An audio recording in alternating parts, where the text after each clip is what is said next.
Welcome back. Bulletin के आगाज में सबसे पहले आपको खबर दें कि वफाकी वजीर एहसन इकबाल ने पाकिस्तान इंटरनेशनल मैरीटाइम एक्सपो में खिताब करते हुए कहा कि पाकिस्तान ने मैरीटाइम के शोबे में जबरदस्त तरक्की की है और पोर्ट कासिम समेत तमाम बंदरगाहों को जदीद बनाया जा रहा है। उन्होंने कहा कि पाकिस्तान वस्ती एशिया, जनूबी एशिया और मशरिक वस्ता में तिजारत हब का किरदार अदा कर सकता है और तवानाई, IT, मुआदनियात समेत मुख्तलिफ शोबों में सरमायाकारी के मौके भी मौजूद हैं। एहसन इकबाल ने मजीद कहा कि हमें समंदरी हयातियात के तहफ़्फ़ुज़ के लिए मजीद काम करना होगा और अगर तरक्की का सफर ना रोका जाता तो पाकिस्तान दुनिया की 7वीं बड़ी मईशत बन चुका होता। वफाकी वजीर ने तमाम मंदूबीन को खुशामदीद कहा और यकीन दिलाया कि पाकिस्तान दुनिया के लिए अहम समंदरी तिजारती रूट साबित होगा।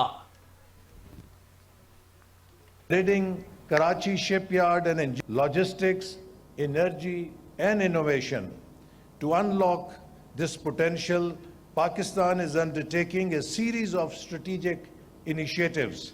We are modernizing ports of Karachi, Port Qasim and Gwadar into smart, green and efficient logistics hubs, operationalizing Gwadar International Airport to connect the world's trade corridors through Pakistan, upgrading Karachi shipyard and engineering works and reviving Gadani ship recycling industry on sustainable lines, reforming fisheries and aquaculture sectors to increase value-added seafood exports, promoting coastal and marine tourism along Balochistan and Sindh coasts, exploring offshore renewable energy and marine mineral resources, integrating green maritime technologies to ensure environmental sustainability and global